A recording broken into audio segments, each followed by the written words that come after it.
Cette année, les enfants, vous allez en chier.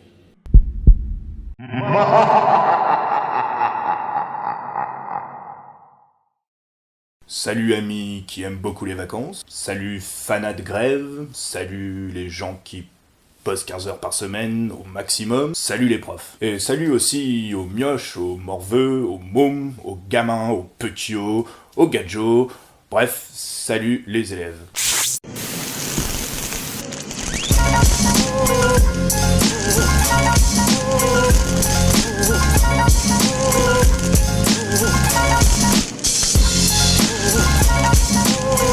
Make our planet great again.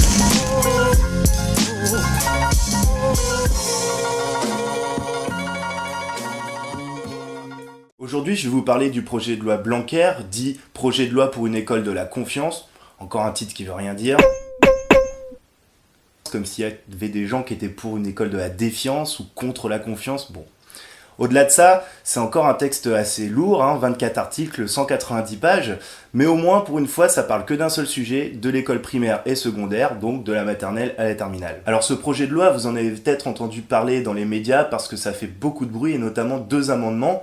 Le premier qui oblige chaque classe du pays à avoir le drapeau français, le drapeau européen et l'hymne d'afficher. Allons enfants de la patrie. Et le deuxième qui oblige les formulaires d'inscription dans les écoles à mentionner parent 1 et parent 2 plutôt que père et mère. Alors ces 2 amendements, ils sont importants, ils sont symboliques. D'ailleurs, ils ont pas mal fait hurler respectivement la gauche et la droite. Mais moi, c'est pas de ça dont j'ai envie de vous parler. Je préfère m'attarder sur le fond du texte qui, lui, est assez catastrophique. Quand on commence la lecture de ce projet de loi, on se dit c'est pas si mal, les premiers articles vont plutôt dans le bon sens, comme par exemple l'article 2 qui oblige à ce que tous les gamins dès 3 ans soient scolarisés. On se dit c'est plutôt une bonne idée, que les gamins soient dans un cadre collectif avec des professionnels dès leur plus jeune âge. Pour leur avenir, c'est une bonne idée. Simplement, c'est quand même du symbolique parce qu'aujourd'hui en France, il y a déjà 98,9% des gamins qui sont scolarisés à partir de 3 ans. Donc cet article 2, il concerne que 1,2% des mômes. Alors dans la même logique, il y a l'article 5 qui renforce les contrôles pour les enfants qui sont scolarisés à domicile, donc qui vont pas dans un établissement scolaire, pour vérifier s'il y a une progression de leur niveau et une conformité au programme. Et si jamais après un deuxième contrôle il s'avère que c'est pas conforme, eh bien les parents seront obligés de scolariser dans les 2 semaines leur gamin dans une école. Bon, jusque là tout va bien, quand on lit le début de ce projet de loi, on a plutôt le sourire. C'est après que ça part en sucette à partir de l'article 6. Donc cet article 6, il porte sur la création des établissements publics locaux d'enseignement international pour le premier et le second degré.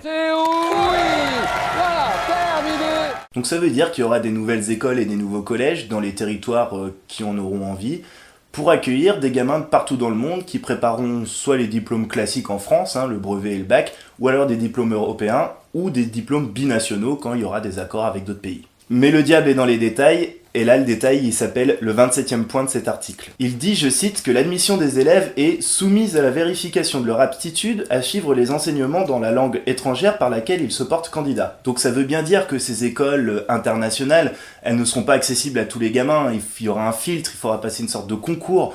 Donc les enfants qui ont eu la chance de naître dans une famille où ils ont pu avoir des cours particuliers, ils ont pu voyager, faire des échanges, tant mieux pour eux, mais les autres, ça va être compliqué d'y rentrer. Donc en gros, c'est fini l'école de l'égalité des chances, l'école républicaine.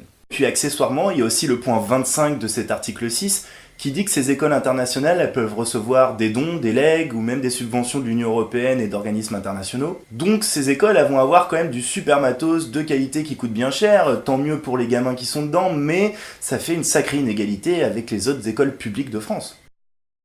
Alors dans les articles foutage de gueule de ce projet de loi, le plus balèze c'est clairement l'article 9. Cet article, il porte la création d'un conseil d'évaluation de l'école qui, je cite, est chargé d'évaluer en toute indépendance l'organisation et les résultats de l'enseignement scolaire, et donc notamment des établissements scolaires. Et alors ce qui est marrant, c'est que ce conseil d'évaluation, il est composé de 12 personnes, 4 qui sont nommées par le ministre en fonction de leurs compétences, il n'y a rien de plus précis qui est dit là-dessus, 4 qui sont représentants du ministre directement, et 2 députés et 2 sénateurs. Donc on voit bien que c'est un conseil vraiment indépendant. Voilà, c'était les principaux articles de ce projet de loi qui posent problème.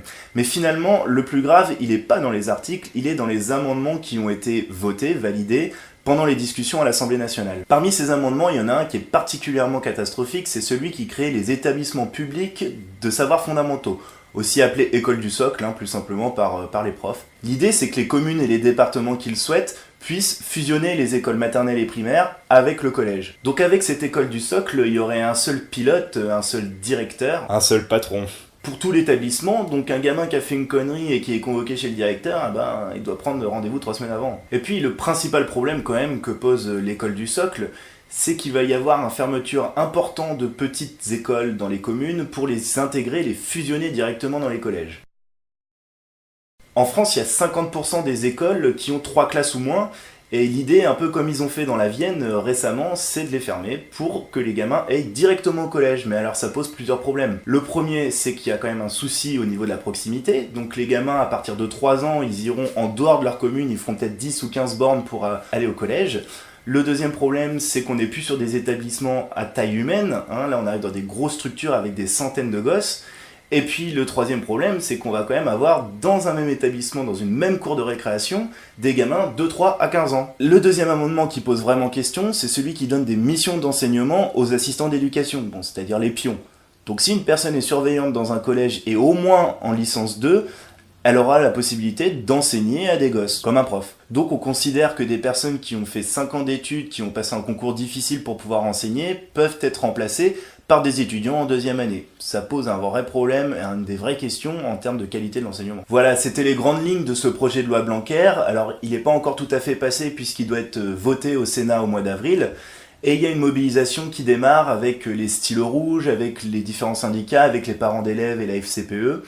Donc c'est important qu'un maximum de gens soient informés de la dangerosité de ce projet, puisque ça concerne quand même des millions de personnes avec tout le secteur de l'enseignement. Vous pensiez avoir touché le fond de la classe ? Et non, il creuse encore. Voilà, c'était le 5e épisode de Creuse encore, j'espère qu'il vous a plu. N'hésitez pas à mettre un petit pouce bleu et un commentaire pour qu'on s'améliore pour la suite. Et je vous mets en description le lien de la page Facebook et de notre tout nouveau compte Twitter pour suivre les actualités, d'autant qu'on a un paquet de nouveaux projets.